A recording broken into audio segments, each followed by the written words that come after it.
Phillies podcast, as always, presented to you by our friends over at Bet365.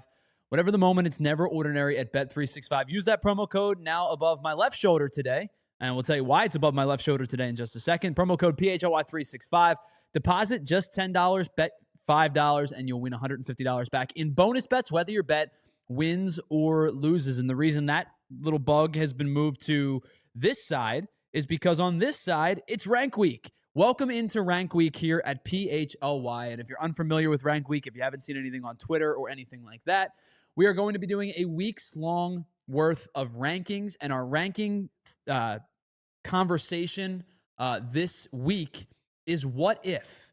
The top 10 what ifs in each sport throughout Philadelphia, which will culminate at the end of the week with a master list, a top 10 list of all Philadelphia sports what ifs. It's a city that has been and seen its fair share of heartbreak over the years. There is no question about it. So I don't think we're going to have any trouble coming up with 10 what ifs for the city or 10 what ifs for the Phillies for that matter. So we're going to do that over the next hour. We're going to start at number 10. We'll work our way all the way to the number one top what if moment in Philadelphia Phillies history. Hello to everybody in the chat. Welcome to today's show. Thank you so much for being a part of it, and appreciate you joining us here this evening with a little bit of a later start than our normal 1 o'clock time. Now, let's jump right into things because the Phillies have the distinct honor of being the losingest franchise in the four major sports across the American platform. And quite frankly, they are one of the worst organizations in all of sports in terms of winning percentage, in terms of win-loss record. They are historically one of the worst franchises when it comes to losses. They have 11,366 losses and counting since the organization became a thing in 1883. They have lost, they have lost 365 more games than the next closest team, the Atlanta, the Boston, the Milwaukee Braves, over that time. And in fact, only the San Diego Padres have a worse franchise winning percentage in Major League Baseball than the Phillies, 474. So let's put that into perspective for just a second to show you how bad of a franchise the Phillies have been for a majority of the franchise's run. The Phillies would have to win their next 1,105 games straight to get back to a 500 mark in the franchise's history. In fact, they would have to go nearly 7 straight seasons of 162-0 to get back to 500 on the year. To be blunt, I think the Phillies as a franchise are going to need about a century's worth of winning seasons to get back on the right side of the win column. So for an organization that has been as bad consistently as the Phillies have been since their inception in 1883 with just a handful of pockets of winning over the course of the 140 some odd years it's been for the Phillies, and they've done more losing than any team in baseball, and in fact more losing than any American professional sport. I think it's pretty safe to say that there are quite a few moments to look back on and ponder what if. So let's reflect on the last 142 years of hypotheticals to find the top 10 what if moments in Phillies history. Let's start at number 10. What if the Philadelphia Phillies traded for Randy Johnson in 1993? The Phillies entered the 93 season having lost 92 games prior in 1992. The good news for the Phillies was that Curt Schilling was entering his prime with the team after posting a 2.35 ERA over 40 appearances, splitting time between the rotation and the bullpen for the Phils in 92. And Terry Mulholland was at the top of the rotation as well, looking to replicate his team-high 32 starts from the year prior. But the Phillies were picked to finish last in the National League East, including behind the expansion Florida Marlins. All you had to do is watch High Hopes during any rain delay for the Phillies, and you'll hear Mitch Williams talk about that at length. The Phillies were expected to be a really bad team heading into 1993, but then something unexpected happened, something that can't be measured by wins or slash lines or ERA. The team came together in a really unexpected way, and I think even the most optimistic Phillies fans would not have predicted this team loving playing together as much as it did. They were one of the most cohesive units of ball players across Major League Baseball and ended up going to win the 1993 National League pennant, defeating the Atlanta Braves, and going on to the World Series where they would lose to the Toronto Blue Jays. But heading into this season, could the Phillies have been even better? Was there a real chance that Randy Johnson, the big unit, could have been a member of the Phillies heading into 1993? It's very real that the Seattle Mariners were shopping Randy Johnson and fielding calls prior to the 93 season, as the two sides were really struggling to come to terms on what Randy Johnson's contract was going to look like heading into the 93 season. So how close were the Phillies to actually acquiring Randy Johnson, and how does he help the team in 1993? Well, I think this is where you have to put on your sleuth hat, if you will, put on your thinking caps and think about which rumor mill you ended up reading up on or believing from the 1993 season. Now, some speculated that the trade would allegedly include Curt Schilling. In that instance, I think the Phillies are likely hesitant to make the deal, and I think it does end up falling short. And the reason is because Schilling had a really great year the year prior, and the Phillies were going to lean on him heavily as they did in 1993. So I think in that scenario, Randy Johnson probably just replaces Curt Schilling's numbers in 93. And if you remember, Schilling was okay to good in the 93 season, but was elite in the 93 postseason. So I think the Phillies probably find themselves in inevitably a very similar situation heading into the postseason, where it would just be Randy Johnson as opposed to Curt Schilling. On the other hand, though, if you believe what former Phillies first baseman and now Phillies color analyst on TV, John Kruk, has to say, there were different names that were holding up this trade. Was it Mike Lieberthal? Was it Tyler Green? Was it Ben Rivera? If that's the case, the Phillies very much likely should have made this move and tandem Randy Johnson and Curt Schilling 8 years before the 2001 Arizona Diamondbacks did it, who inevitably went on to win the World Series, with those two guys as massive pieces to winning the World Series. They were co-World Series MVPs, and between the two of them, they appeared in nearly every game of the 2001 World Series. A series, by the way, that went 7 games against the New York Yankees. If that were the case and Schilling were to have been with the Phillies and Randy Johnson was here as well, it would have given the Phillies a nasty 1-2 punch heading into the postseason. Randy Johnson was 19-8 that year with a 3.24 ERA. He struck out 308 hitters and finished second in the American League Cy Young, just behind Chicago White Sox Jack McDowell, who ended up winning the award. I think the impact is obvious in the regular season, but it's even more important heading into the postseason. It's no question and no secret that the Phillies bullpen was absolutely taxed by the time they got to the World Series and into the World Series. I think what Randy Johnson does is allow the Phillies to take a little bit of a burden off of that bullpen. He also lets the Phillies not start Terry Mulholland maybe one less game. Mulholland wasn't good in his 2 starts for the Phillies. He went just 10 2/3. He gave up 8 earned runs over those 2 starts. And the Phillies were unable to win a World Series with Schilling and Mulholland. Would it have been different with Johnson, Schilling, and Mulholland? Well, maybe not. But I do think that Randy Johnson goes on to pitch at least twice in the 93 World Series, pairing up with Schilling's 2 starts, giving them 4 starts between those 2 guys. Is it enough to put them past the Toronto Blue Jays?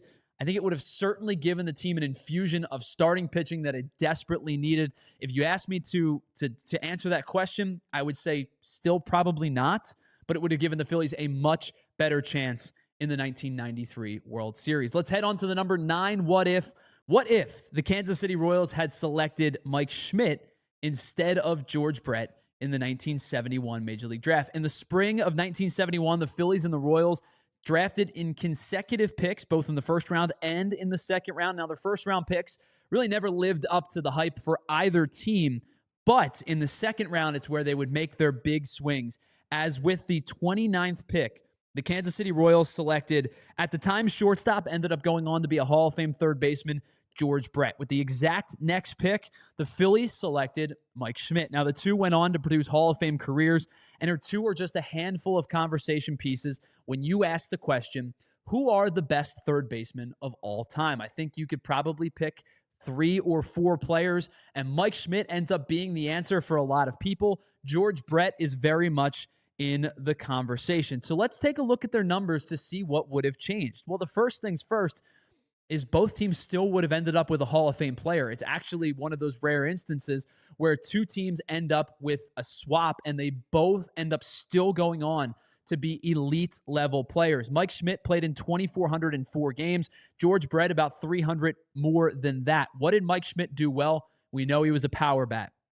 A 908 OPS, 548 home runs throughout his career, just shy of 1,600 RBI, 6-time Silver Slugger, 3-time MVP, and the glove was elite, a 10-time Gold Glove winner. George Brett was great in his own right, did it in a little bit of a different way, hit 230 less home runs, but actually had one more RBI than Mike Schmidt. He was a one-time MVP, also just a one-time Gold Glove winner, but a 3-time Silver Slugger, hit over 300 for his career and hit 313 of his 14 seasons. Brett was an excellent player, one of the great third basemen of all time. How does this shape up for the Phillies? Well, I think the Phillies end up getting the lesser player, but not by that much. This is a rare instance, again, that two teams really just, it paid off for them. The Phillies still get a Hall of Famer. The Royals get a Hall of Famer. Schmidt goes on to win 3 MVPs for the Kansas City Royals, and Brett wins 1 for the Phillies. Now, I do think in this scenario, both of these teams still have success. Kansas City won their division in 76, 77, 78, and in 1980. And I think in large part, the Phillies have the same exact success in 76, 77, and 78 before going on to win the World Series in 1980. Do these two teams end up meeting up in the 1980 World Series still? I think that they do. I think both of these teams still find a way to represent the American League and the National League for the Royals and the Phillies respectively. And I don't think that much changes in this scenario other than the fact that the Phillies don't end up with the best third baseman of all time in Mike Schmidt. Instead, end up with maybe the third best third baseman of all time, the second best third baseman of all time. It's a rare scenario where these two guys end up being elite for their clubs, just on different and opposite clubs. These two were each other's counterparts for a majority of their career. They did it in different ways. I think the differentiator, of course, is the home run total for Mike Schmidt and the glove. George Brett was a fine defensive third baseman. Mike Schmidt is maybe the best defensive third baseman of all time, if not second to perhaps Brooks Robinson. He was a 10-time Gold Glove winner and basically played on concrete for a majority of his career. Mike Schmidt is an elite level defender, and I think that's one of the two great separators between he and George Brett. But this is one of those scenarios that I think it all ends well. That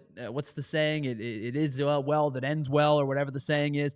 Both of these guys would end up being Hall of Famers, I still think, for their respected teams. Let's head on over to the number 8. What if scenario of all time? What if J.D. Drew signs with the Phillies in 1997? Now, J.D. Drew is a name that is uttered in disgust in Philadelphia sports lore and will forever be tied to the Phillies. The Phillies selected J.D. Drew with the 2nd overall pick in the 1997 MLB draft. And Drew and his agent, Scott Boras, made it abundantly clear that they were not going to sign with the Phillies unless they met their asking price.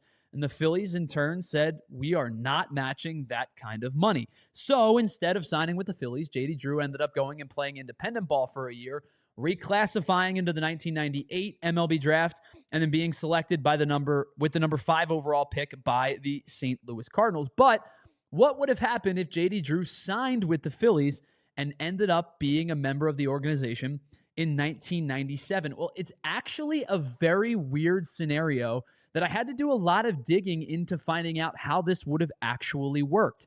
There's a chance that the Phillies could have ended up with J.D. Drew and the number 1 pick the following year and still selecting Pat Burrell. So here's how it worked. From 1965, when the Kansas City Athletics selected Rick Monday with the first overall pick in the first amateur draft, all the way to 2005, Major League Baseball had what was an alternating leagues rule in the amateur draft. Now, the rule indicated that every other year, the worst team in either the American League or the National League would make the first overall pick with alternating years. So the Phillies ended up with a really bad record in 1997, and I don't think J.D. Drew would have made their record any better because I'm not sure he would have been on the team for exception of maybe a handful of at-bats in September. But they were the worst team in the National League with a 68-94 record.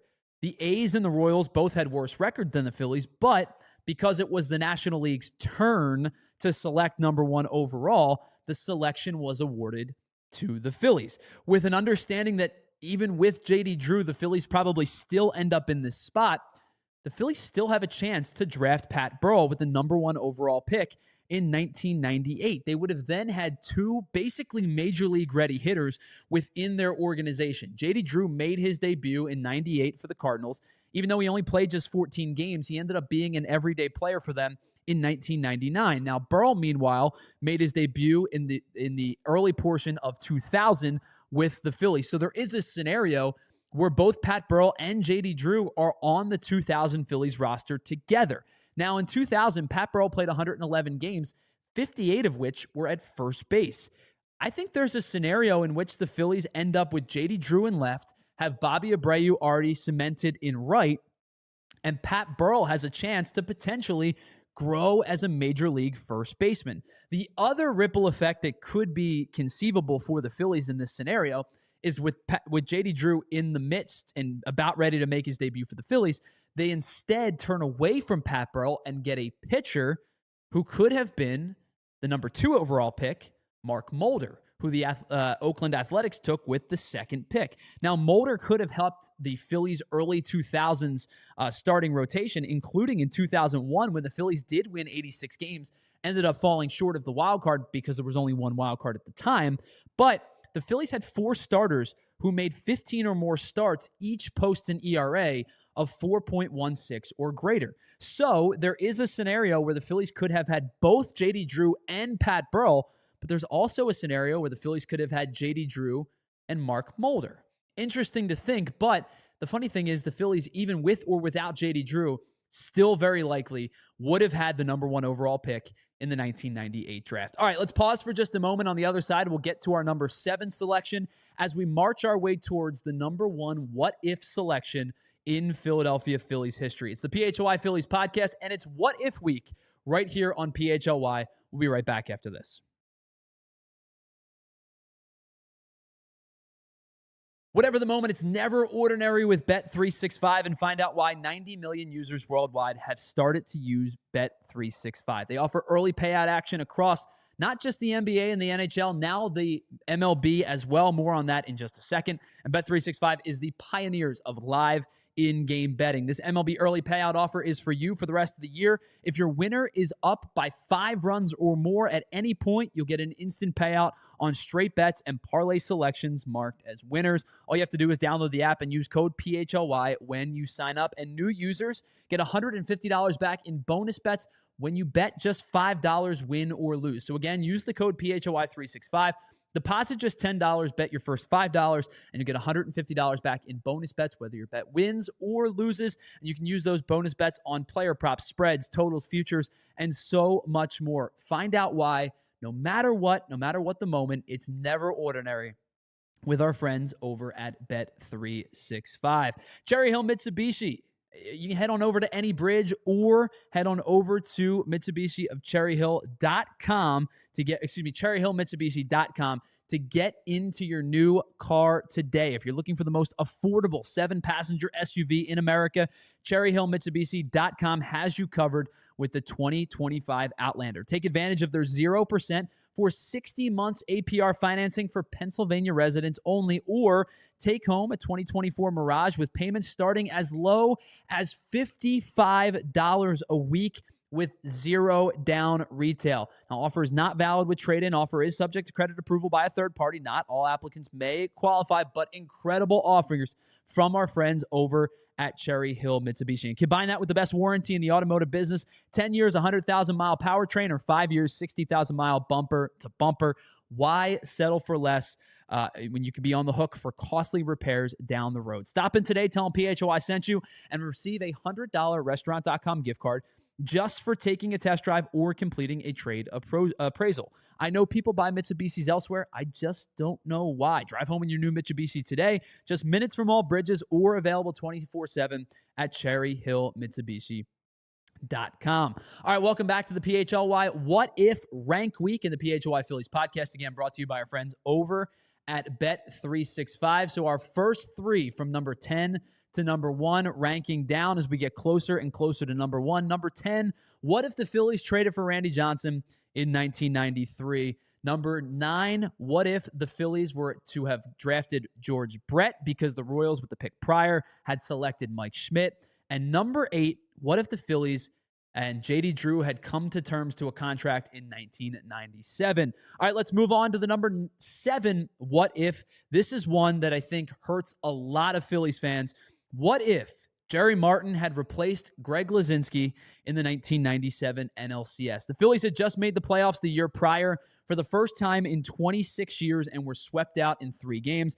The 77 team entered the year with a different feel. This was, in a lot of estimations, one of the best Phillies teams to ever be assembled. They were incredible. They won 101 games. Steve Carlton took home the Cy Young Award. Greg Lazinski finished runner-up in the National League MVP. All but one of their starters hit .280 or better, and the only one that didn't was Mike Schmidt, who hit .274, hit 38 home runs, and drove in 101 runs. The Phillies averaged the 3rd most runs per game that year and the 4th best team average on offense. They also posted top 10 numbers in their pitching staff in team ERA, runs allowed, and walks issued. This was, without question, one of the most complete teams in Phillies history. But the Phillies were stagnant once again in the NLCS and thwarted by, at the time, one of their budding rivals, the Los Angeles Dodgers. Now, after splitting the first 2 games in LA at Dodger Stadium, the vet welcomed the Phillies for the next 2 games. And if you know anything about the lore of Game 3, the vet was rocking for that game. Phillies fans came out in droves. First-hand accounts say that the concrete slab that was Veterans Stadium was literally shaking, and the Phillies were feeding off of the atmosphere. Bert Hooton got the start for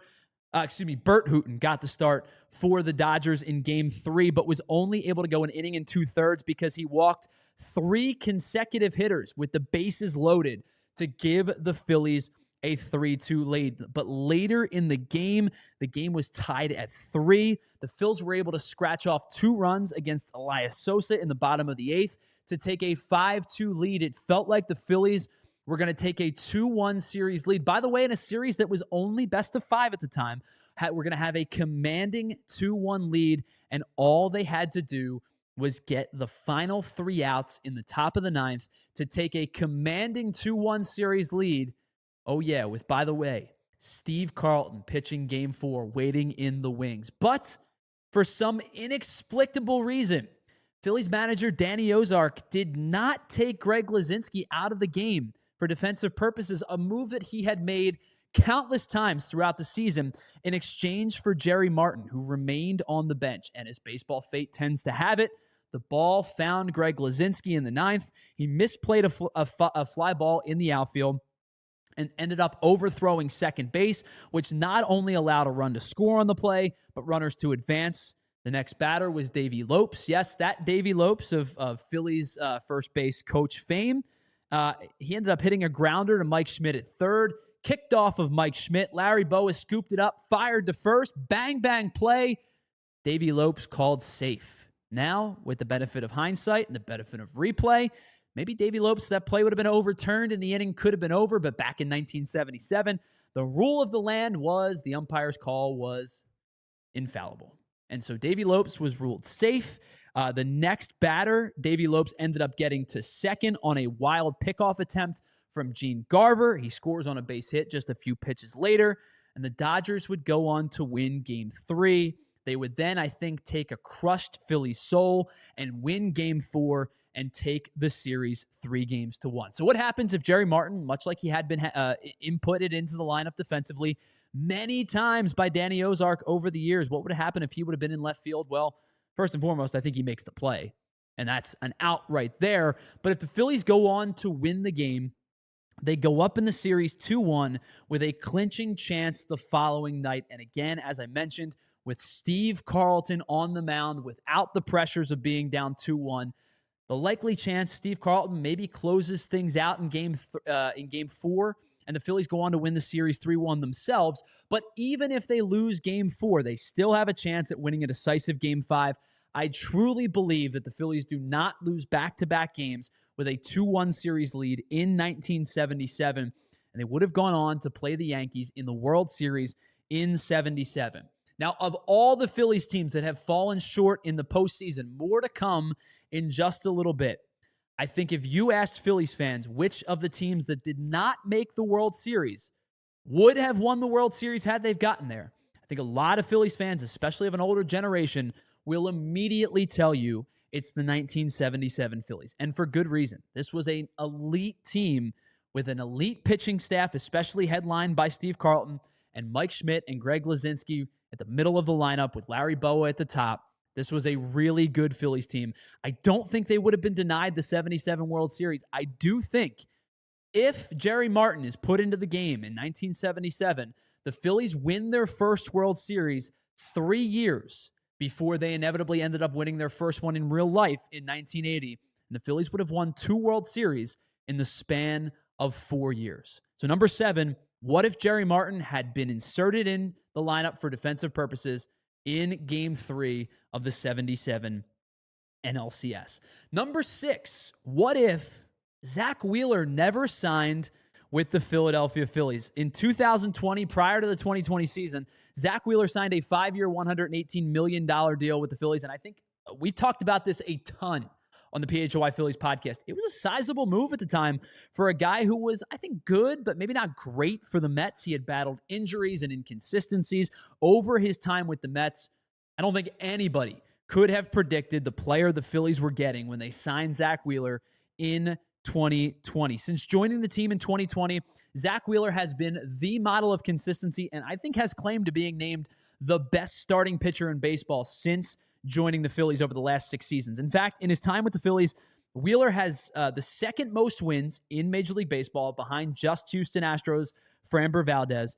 He also leads pitchers across Major League Baseball in innings pitched in WAR. He's second in the league in strikeouts, and among starters who have thrown at least 700 innings since 2020, Wheeler ranks first in whip and average exit velocity, second in opponent batting average and hard hit percentage, third in strikeouts per walk, fourth in walk per 9 and home runs per 9, and is 8th in strikeouts per 9.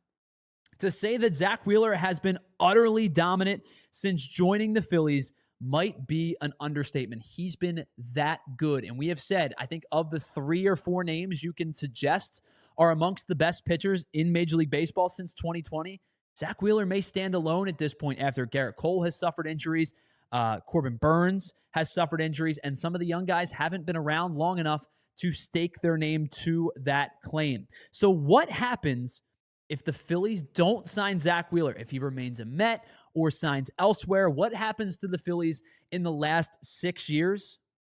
A lot. Point blank, a lot happens. I think first and foremost, the Phillies likely don't go on to get to the 2022 World Series. And in fact, I'll be honest with you, I don't even know if the Phillies make the 2022 postseason without Zack Wheeler. But let's say, for conversation's sake, they make the 2022 postseason. They're not getting to the World Series in my estimation. Wheeler gave up just 5 earned runs in 25 1/3 innings pitched between the wild card round, the NLDS, and the NLCS leading up to the World Series. I just think the Phillies don't have the stability at the top of the lineup that they need, that Wheeler provided for the last 6 seasons to get to the World Series. Maybe they win Game 1 of that NL wildcard round still against the Cardinals. I just don't think they have enough against either the Braves or the Padres. So that's the first thing, is 2022 is drastically different but I think everything else falls short over the last 6 seasons because of how good Zack Wheeler has been. Now, let's take a look at that 2020 offseason and see where maybe the Phillies pivot. I think the crown jewel of 2020 is no question about it. It was Gerrit Cole. Gerrit Cole signed for over $300 million with the New York Yankees. I think it's no secret that the Phillies also were very interested in Gerrit Cole that winter. But was Cole interested in the Phillies? I really don't know the answer to that question. It takes two to tango when it comes to a free agent signing. And I think the very likely scenario is that not only does Zack Wheeler not sign, but I don't think Gerrit Cole signs here either. So the Phillies have two options. Do they pivot to somebody else that offseason and look for another arm in 2022? Or do they wait for 2021, or do they look for somebody in 2020? Well, I think the likeliest scenario is the Phillies look to sign somebody else in 2020, and that likeliest replacement, Madison Bumgarner. Bumgarner signed a long-term deal that offseason with the Arizona Diamondbacks, but he has found a small percentage of the success that Zack Wheeler has. Bumgarner, since signing that deal, has been 15-32 with a 5.23 ERA over 4 injury-riddled seasons for the Arizona Diamondbacks. I think the other choice, well, let's go back to that for just a second. That would have been a disastrous signing if Bumgarner put the numbers up that he did with the Diamondbacks with the Phillies. Zack Wheeler has been leaps and bounds better than everybody in baseball, but specifically better than Bumgarner since signing those deals. The other choice is to wait for an arm prior to 2021. I think that's a foolish plan because if you look at the free agents that were available in 2021, not a lot of big names, not a lot of stuff that would have intrigued the Phillies. One of the names that could have been a plausible outcome for the Phillies was Taijuan Walker. The Phillies could have inevitably ended up signing Walker 2 years prior to the team actually signing him. So the options weren't great for the Phillies heading into 2020 if they did not sign Zack Wheeler, and the long-term effects would have been, I think, disastrous. So I don't think it's hard to determine what happens if the Phillies don't sign Wheeler. He continues to get better with age. He's showing no signs of slowing down, and he's steadily climbing up the list of all-time Phillies free agent signings if he's not on that list already. Zack Wheeler changes the complexity of everything that the Phillies have done over the last 6 years. And what if Zack Wheeler doesn't sign with the Phillies? Who the heck knows? This team might be in shambles without Zack Wheeler. So that is our number 6. What if in Philadelphia sports lore? What if the Phillies don't sign Zack Wheeler? All right, one more before we hit the break. Let's get to our number 5 what if in Philadelphia Phillies history. What if the Phillies never traded Ryne Sandberg? Now, prior to the 1982 season, the Phillies moved a then highly touted prospect Sandberg as part of a deal that also included Larry Bowa in exchange for shortstop Ivan DeJesus. The Phillies felt like they needed a shortstop. They didn't necessarily believe that Sandberg was going to be the shortstop of the future. I think many questioned the move at the time, and now everybody questions the move now because Sandberg went on to play 16 seasons with the Cubs. He picked up nearly 2,400 hits. He won 9 consecutive Gold Gloves at second base. He won 7 Silver Slugger awards, was named the 1984 National League MVP, and was elected to the Baseball Hall of Fame. Now, meanwhile, Ivan DeJesus ended up playing just 3 years with the Phillies. He hit .249 and produced an identical .319 on base and slugging percentage. To say this was a bad trade for the Phillies is to say that the sky is blue and water is wet. It was a terrible move for the Phillies at the time, and quite frankly, looking back, it gets worse and worse as the years go on. They gave up a future Hall of Famer for the production of Ivan DeJesus, which was minimal at best. How does Ryne Sandberg help the Phillies if they don't trade him? Well, first and foremost, again, you get a Hall of Fame second baseman on their roster for well over a decade, and inversely, the Ivan DeJesus experience doesn't happen. So the 83 Phillies, I think, are the pinpoint, like kind of the linchpin conversation of this, because Ryne Sandberg wasn't in his prime yet. He would go on the following year to win the MVP, but instead of getting Ivan DeJesus' 254, 323, 336 slash line with 4 home runs and 45 RBI, you would have gotten 261, 316, 351 slash line, 8 home run, 48 RBI. But the big difference is Sandberg goes on to be a catalyst for this team by stealing 37 bags compared to Ivan DeJesus's 11. Now, does Sandberg help the offense in 83 go up against the Baltimore Orioles? Listen, I don't know. None of the Phillies hit in the 83 World Series. They win game one. They go on to lose 4 consecutive games. They hit 195 as a team, but I don't know how much more Sandberg helps. DeJesus was 2 for 25 in that series. So nobody hit, but DeJesus wasn't good at all. Does Sandberg make them better against the Orioles? Maybe, maybe not. But I think the larger impact is the decade to follow. I think Sandberg, maybe not the propeller for the 83 World Series. I still think the Phillies lose in 83. The Orioles were just a better team. But I think the following years likely aren't nearly as lean with Sandberg because we know what happened. That 76 through 80 core was getting older. Schmidt, Boa, the like were getting older. So they began to disband. And after 1983, they never won more than 86 games in a season for the rest of the decade. But I think having a then 23-year-old Sandberg, plus pairing him with Juan Samuel, who could have manned second base while Sandberg played shortstop, I think they would have had a really competitive middle infield. And I think it would have helped buoy the Phillies offense a little bit more. And they would have had a more competitive mindset heading into the mid and late 1980s. Now, it doesn't change everything, but I think there would have been more competitive baseball between 1983 and 1993 with Ryne Sandberg at whether he's playing second or short with the Phillies. I think the middle infield specifically would have been really special with Ryne Sandberg and Juan Samuel in the middle infield. All right, let's pause for just a moment. On the other side, we still have 4 more to get to. We are officially in our top 4. But before we do that, let's take a look back at our bottom 5, if you will. That doesn't include Ryne Sandberg, of course. I gave you a little bit of a precursor. But let's take a look back at our bottom 5, our 10 through 6, as we got to this point. Again, there it is, number 10, Phillies trade for Randy Johnson in 1993. The Royals draft Mike Schmidt instead of George Brett. What happens if J.D. Drew signs in 1997? What if Greg Lazinski was replaced by Jerry Martin in 77? And what if Zack Wheeler never signed in 2020? Now, you know that the number 5 is what if Ryne Sandberg had not been traded prior to the 1982 season. And we will get to our top 4 coming up in just a little bit. But first, let's pause for a moment, tell you about some of our friends here at PHLY. We'll be right back after this. It's the PHLY Phillies podcast brought to you by our friends over at Bet365. It is rank week. Our what if list continues after this.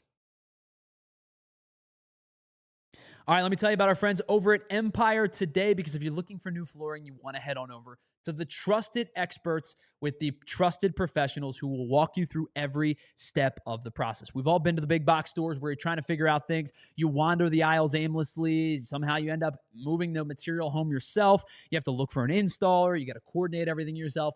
Not with Empire today. They want to be with you with every step of the way. They're going to take precise measurements in your house. They're going to come and tell you exactly how your floors are going to look with your furniture in your space. They're going to answer all your questions professionally and succinctly, and there's no hidden fees, all upfront pricing, so you can be confident that you're getting the best deal for the best price for your spot in your home. And you can schedule installation and a free home estimate as soon as the next day. So schedule that free home estimate today, because some things are just better at home. And PHLY listeners can receive a $350 discount when they use the promo code PHLY. Once again, a $350 discount with the code PHLY. Restrictions do apply.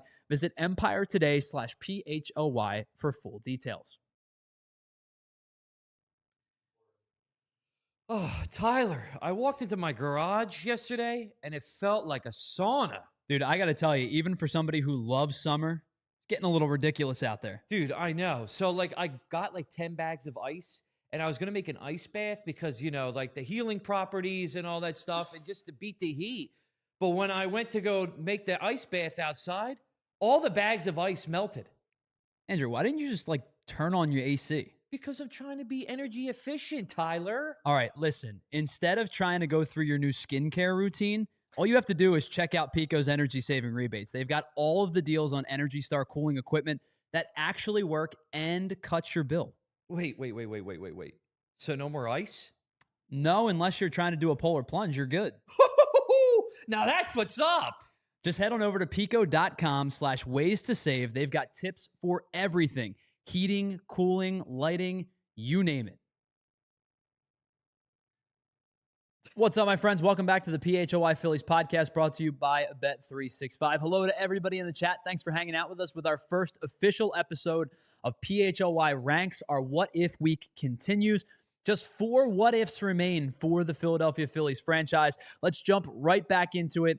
The number 4 what if of all time. What if Cole Hamels was himself? What if he didn't have a World Series hangover in 2009? I don't know if you know this or not, but the Phillies won the 2008 World Series. And that's the last time that sentence in a year can be true, unless you've been playing MLB The Show for the last 17 years or so. But that's not entirely important to the conversation. I just kind of wanted to let you know that the Phillies did, in fact, win the 2008 World Series. But what I do think is important to the conversation is the role that Hamels played in winning that 2008 World Series. Not only was he the NLCS MVP, but also the World Series MVP. He won 4 of his 5 starts that postseason and gave up just 7 earned runs over 35 innings pitched. He was no doubt the pitching staff's catalyst. The bridge to Lidge was critical to being a part of Cole Hamels' success, and he got them there sometimes by himself in the 2008 World Series. But the 2009 Cole Hamels that we saw did not match the year from the one prior. It was a team that was poised to make a World Series run once again, and they really needed Hamels to be that guy in 2009. But that year, over the course of the regular season, Hamels was just 10-11 with a 4.32 ERA. His whip went up, his strikeout rates went down. He just was not the same Cole Hamels that we saw in 2008, especially the guy that we saw in the postseason. So instead, the Phillies, by the way, who were struggling with a starting pitching staff that saw Jamie Moyer get demoted to the bullpen at one point, had a rash of injuries throughout the season as well. The Phillies instead had to turn to an unlikely source to bolster their starting rotation. They had to go out and sign 37-year-old Pedro Martinez to join the rotation. Now, Martinez was really good in August, September, and into the postseason. He made 9 regular season starts before the postseason, and he was kind of the lift that the Phillies needed to get into the postseason once again. It was a team with a lot of expectations that was kind of staggering a little bit through a majority of the first half of the season and post All-Star break before really turning it on down the stretch. Pedro was a big part of that. He went 5-1 in his 9 starts, posted a 3.63 ERA, was a big part of their run into the postseason and getting hot at the right time. And on top of his success in the regular season, Pedro followed that up with 7 shutout innings against a really good Dodgers team in the NLCS. But I think more importantly, what Pedro allowed the Phillies to do, should have allowed the Phillies to do, was slot another big-time arm, or at least a big-time name arm, into the rotation heading into the postseason. So more on Pedro in just a second. This scenario is more about Cole Hamels. So after the Phillies won the NLCS against the Dodgers, they found themselves back in the World Series for the second consecutive year, this time against the New York Yankees. And after Cliff Lee was masterful in Game 1, the Phillies had a 1-0 lead in New York heading into Game 2.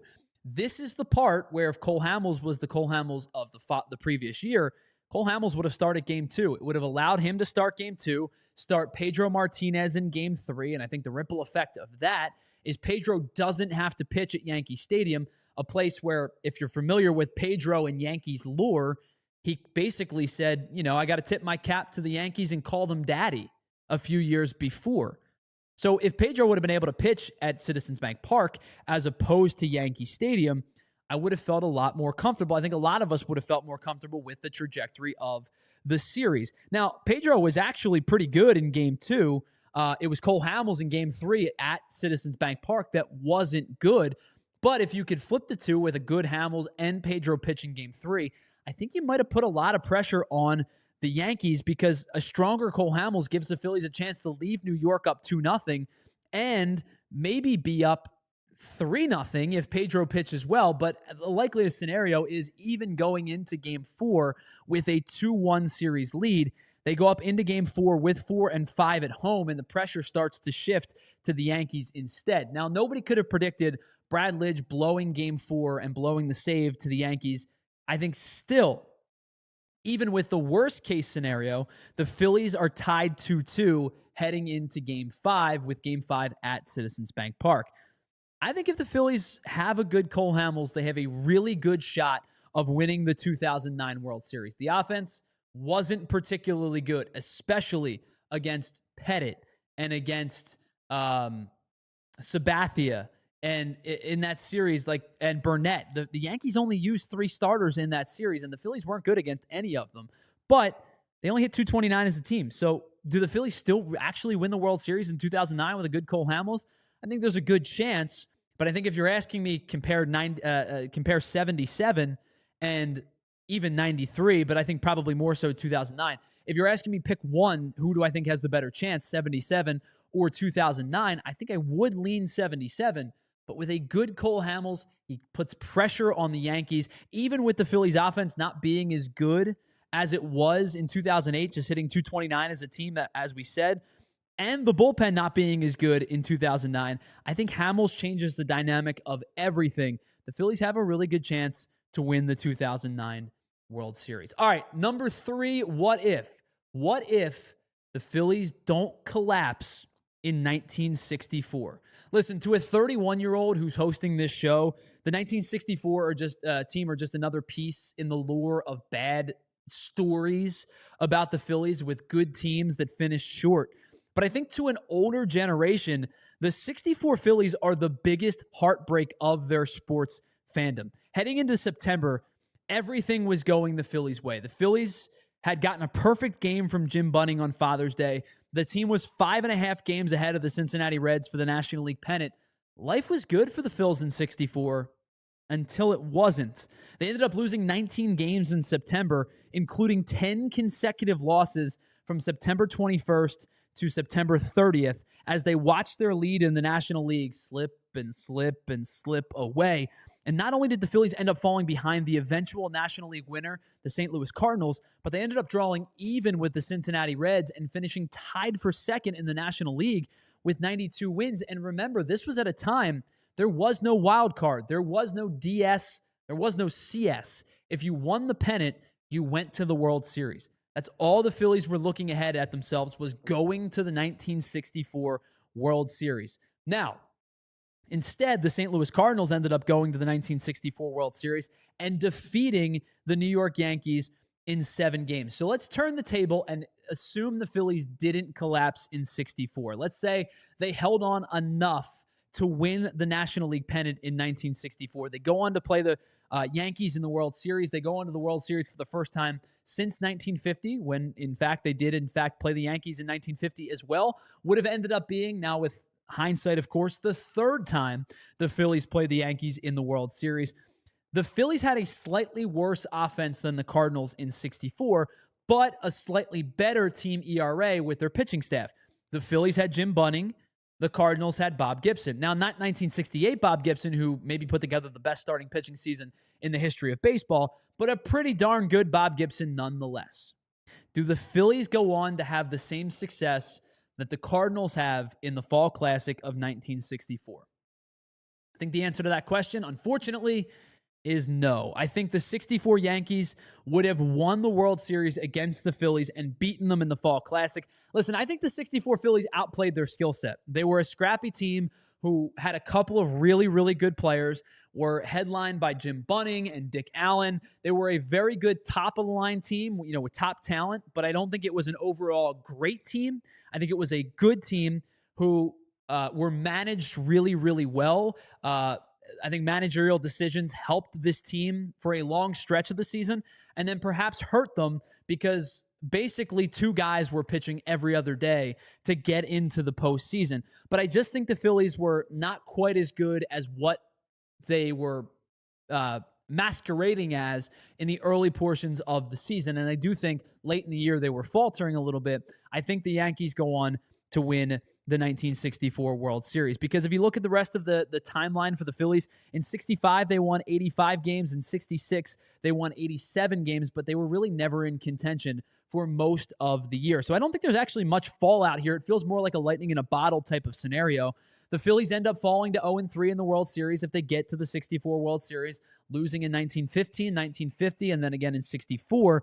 And then the Yankees inevitably, now to this day, would have an extra World Series to their title. But I do think if the Phillies get there, regardless of outcome, the most important thing that would have happened to the 64 team, they would have been held in much larger reverence. They may have fallen short, but we praise the 1993 Phillies team. I think we would have given the same reverence and adoration to the 1964 team, a team that got there, scrappy group, good team, ended up losing to a better Yankees team. If the 64 collapse doesn't happen, do they win the World Series? I don't think so, but they're held in much higher esteem than we remember the 64 team today. All right, one final break here before we get to our final two what-if scenarios of the Phillies franchise. It is the PHLY Phillies podcast brought to you by Bet365. Whatever the moment, it's never ordinary at Bet365. It's Phillies Rank Week What If here on PHLY Rank Week. We'll be right back after this. All right, let me tell you about our friends over at Ace Hardware and Ace Hardware Home Services. Ace Hardware Home Services are there for you and are ready to get the next job done, and they know exactly what to bring. Whether it's the experience they bring as local plumbers and techs that handle everything from repairs and seasonal maintenance all the way up to installation and upgrades. They bring understanding. They listen to your goals, and the job is not complete until you're satisfied. They bring that helpful hardware folk strategy to your front door. They know that you can spend more time on other projects that really matter when they bring the help that you need. They offer free estimates on equipment installation and replacements with trusted advisors and options that are best suited for your home and budget. And they also bring you service you can trust and satisfaction guaranteed. Ace Hardware Home Services, they're local. They live and work in your community, and they want to make sure, just like their homes, your homes are humming all year long. So visit Ace Hardware Home Services online at acehardwarehomeservices.com to get started on your next project today. All right, let's talk about the best ticketing app in all of sports, comedy, concerts, theater, whatever it might be. It is the Game Time app. And now that the NFL schedule is out, tickets are available. If you're thinking about planning your fall calendar around what game you're going to travel with the birds to, you got to get in on the Game Time app. It's the life hack for unlocking amazing seats and experiences, all for great prices. With exclusive discounts, you'll find great NFL seats for as low as $100. And the Game Time guarantee means that you can trust that 100% of the tickets are authentic NFL tickets. You'll get them delivered on time and for the best price. Plus, fees are always included, so you know exactly what you're going to pay up front. And of course, with their zone deals, their last-minute ticket deals, their seat views, the lowest price guarantee, there is no better place to shop for tickets, whether it is the NFL or any sporting event, concerts, comedy, theater, whatever you're looking for. Game Time and the Game Time app is the place to be to get the best tickets in all of the ticketing purchasing world. So take the guesswork out of buying tickets with Game Time. Download the Game Time app, create an account, and you can use the code PHLY for $20 off your first purchase. Terms apply. Again, create an account, use the code PHLY for $20 off your first purchase. Download the Game Time app today. Last minute tickets, lowest prices guaranteed.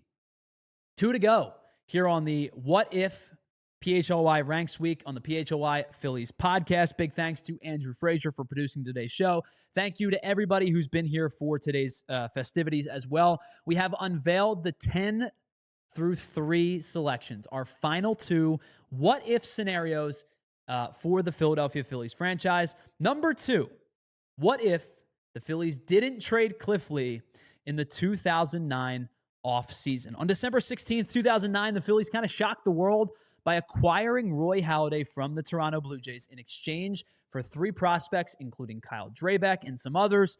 And Kyle Drabek at the time was their can't-miss top prospect. The Phillies were in heaven. Phillies fans were excited about the fact that they were able to get Roy Halladay from the Toronto Blue Jays. But on the same day, the Phillies sent their 2009 ace, the guy that they had acquired at the trade deadline just a few months prior, Cliff Lee, to the Seattle Mariners to, quote, restock the farm system. The Phillies, in exchange, among others, got Philippe Almont in the deal, also got Tyson Gillies. If you don't know who either of those 2 guys are, it's for good reason. Neither of them panned out.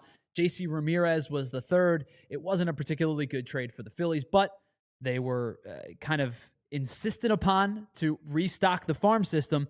And instead of starting a rotation with Roy Halladay, Cliff Lee, and of course Cole Hamels, who was looking to bounce back, They just ended up with Halladay and Lee to begin the season. Now, Halladay ended up winning 21 games, threw a perfect game against the Marlins, won the 2010 NL Cy Young, and meanwhile, Cliff Lee was really good in his own right. 3.18 ERA, a 12-9 record. He split time between the Mariners before being traded to the Texas Rangers, and the Rangers ended up going on to the 2010 World Series. So what could have happened if the Phillies featured both of these guys plus Cole Hamels in their starting rotation? I think you got a much better 2010 Cole Hamels, statistics prove that, than you saw in 2009. The real-life Phillies won 97 games without Cliff Lee. What could have happened with Lee in the entire season for the Phillies? I think there's a real chance they knock on the door of 100 wins a year prior before doing it in 2011. Now, I think that the ripple effect of this, the biggest effect of this storyline, is the Phillies probably don't go get Roy Oswalt at the deadline and instead perhaps maybe acquire another high-leverage bullpen piece, perhaps go get a power bat, whatever the case may be. I think the Phillies probably don't get Roy Oswalt at the deadline because they're content with Roy Halladay, Cliff Lee, and Cole Hamels at the top of the rotation. So what does it mean for the 2010 postseason? Well, I think much like in 2010, the Phillies are going to win the NLDS. There's no problems there. But do they win the 2010 NLCS? How about the 2010 World Series against the Rangers? Well, maybe not the Rangers because they don't have Cliff Lee, but let's presume it still is the Rangers. Do they win the 2010 World Series? I actually have faith that the Phillies have a better chance of winning the World Series than getting to the World Series. And I know that sounds kind of stupid, but hear me out. If the Phillies get to the World Series that season, they're winning the World Series. There is no question in my mind they are going to win the 2010 World Series if they get there. But I don't think they beat the Giants even with Cliff Lee. The pitching wasn't the problem in 2010. They were excellent. Roy Oswalt had an incredible start against the Giants. I think you can just supplement Cliff Lee with Roy Oswalt, and the pitching remains in a really good spot. The offense was the problem. The Phillies hit .216 as a team. They struck out 56 times in 6 games, and they were 8 for 45 with runners in scoring position against the Giants, who themselves had a really good pitching staff. Tim Lincecum, Matt Cain, Brian Wilson out of the bullpen, Sergio Romo out of the bullpen. It was a good pitching staff that held the Phillies in check for all of the 6 games that they played. So while having Cliff Lee would have made for a really fun season, would have potentially given the Phillies a chance to win 100 games or more in the regular season, I don't think the Phillies win the NLCS, even with Cliff Lee. The offense just wasn't good enough to get the job done when they needed to be. They didn't come up clutch. They didn't hit with runners in scoring position. And I think the likeliest scenario is it's a really fun season, but the Phillies go on to still lose the NLCS to the Giants. Which brings us to our number one what-if moment in Phillies history. What if the Phillies score some runs for Roy Halladay and win Game 5 of the 2011 NLDS? I talked about a generation having 1964. I think another one has 1993. For me, I will always have 2011. The Phillies were unquestionably the best team in Major League Baseball in 2011. Prior to the season, funny enough, they ended up re-signing Cliff Lee in free agency, and he was back with the team just a couple months later after not having him for the 2010 season. Now, they also have Roy Oswalt now in steps, so the Phillies built a big four, the 4 aces, and Joe Blanton was the number 5. They had the best rotation in all of baseball. And even with the departure of Jason Worth in free agency the offseason prior, the Phillies offense was still really good. If 77 was the best team the Phillies ever put together, 2011 is probably second. Or you could go vice versa, and I don't think there's a real argument to be made. The Phillies won 102 games in 2011, which was a franchise record. They took control of the NL East in April with an 18-8 record and never relinquished first place. Their worst record in all of 2011 was 16-14 in September, where they really weren't playing any meaningful games in the back half of the season. They did not have a single losing month all year. So heading into the postseason, I think expectations were pretty much World Series or bust for this Phillies club. And that is when they ran into the St. Louis Cardinals. Ugh, makes me want to vomit. The St. Louis Cardinals, a wild card team that, by the way, the Phillies helped get into the postseason on the final day of the year.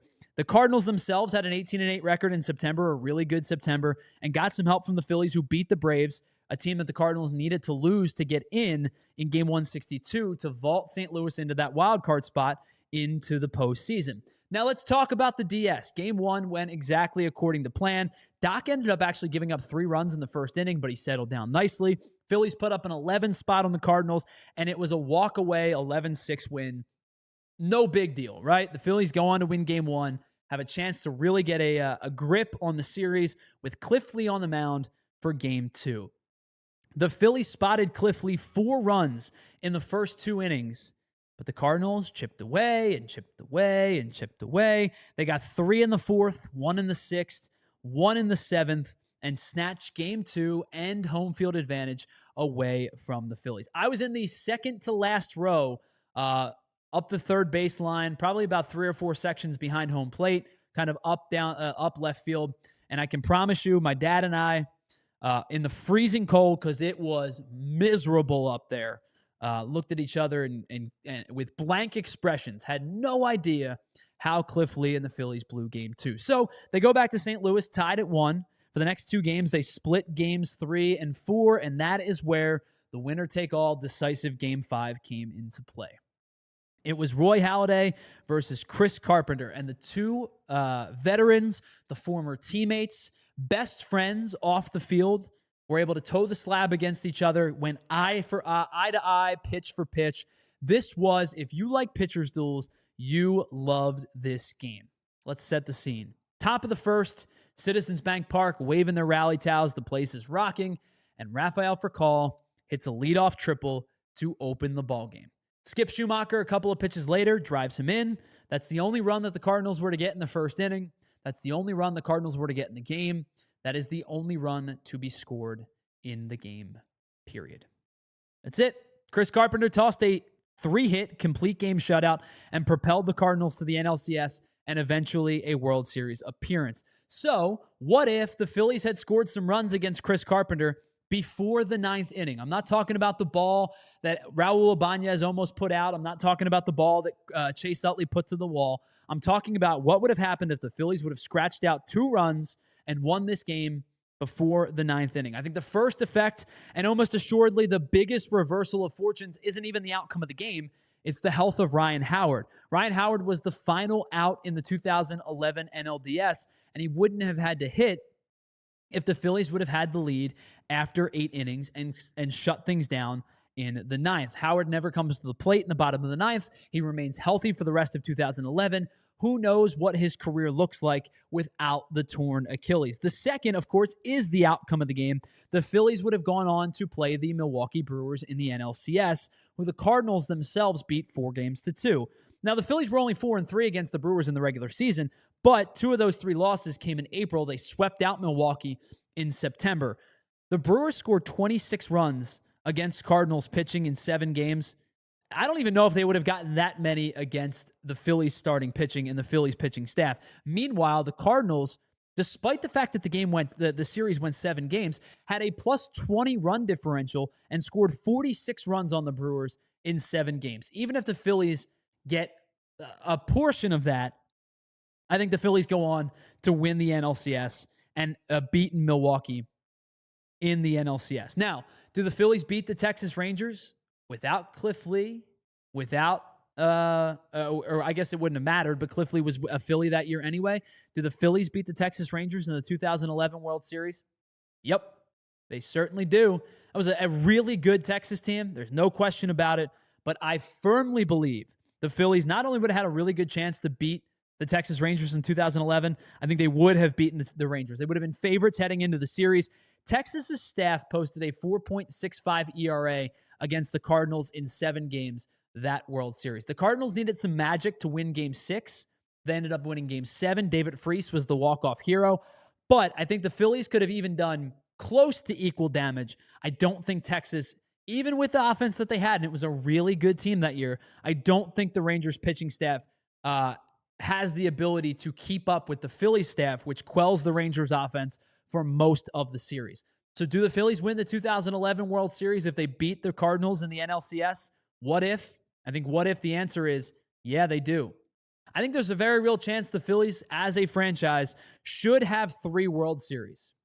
You could argue some of the other ones. I think the ones that they should have are 1977 and 2011. Now, 11, they were a ways away from winning. They only went to the NLDS, didn't win the NLDS. But I think if you talk about the 2 best teams in franchise history, I think both of those teams should have come away with World Series wins. But the reality is the Phillies, and by the way, I should say the Phillies should have 4, not 3. The Phillies should have 2 more, 1977, 1980, 2008, and 2011. But the reality is they only have 2 in 142 years of baseball existence. And it's partially why the Phillies are the losingest team in American professional sports with over 11,000 losses. All right, let's take a look real quick at the top 5 what-if moments in Philadelphia Phillies history. Number 5, what if the Phillies didn't trade Ryne Sandberg to the Chicago Cubs? Number 4, what if Cole Hamels was himself in the 2009 season and World Series? Number 3, what if the Phillies did not collapse in the 1964 season? Number 2, what if the Phillies didn't trade Cliff Lee before the 2010 season?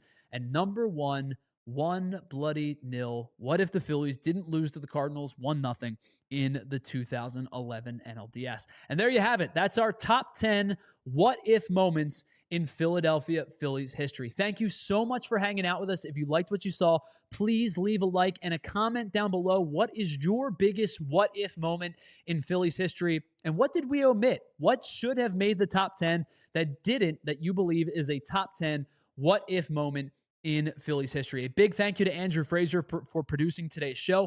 If you like this content, we've got a whole bunch of what-if episodes coming for you over the next week. Coming up next, it is the Philadelphia 76ers what-if moments. Tomorrow, they'll be followed by the Eagles and the Flyers. And then on Friday, we will culminate this entire what-if rank week with a roundtable discussion of all of the biggest what-if moments in Philadelphia sports history. We'll be back with you live on Wednesday, our normal time, 1 o'clock, Wednesday live show, as we talk to you more about the second half of the Philadelphia Phillies season. Thank you so much for being a part of our rank week. We put a lot of work and a lot of effort into this, and we really appreciate you being along for the ride. So we'll talk to you again on Wednesday, 1 o'clock, right here on the PHLY Phillies podcast. But check out the Sixers What If episode dropping tomorrow and all of the subsequent What If episodes later in the week. Big thanks to everybody that was here in the chat today. We love you. We appreciate you. And we will talk to you on Wednesday right here on the PHLY Phillies podcast. See you. We all silly like the mayor.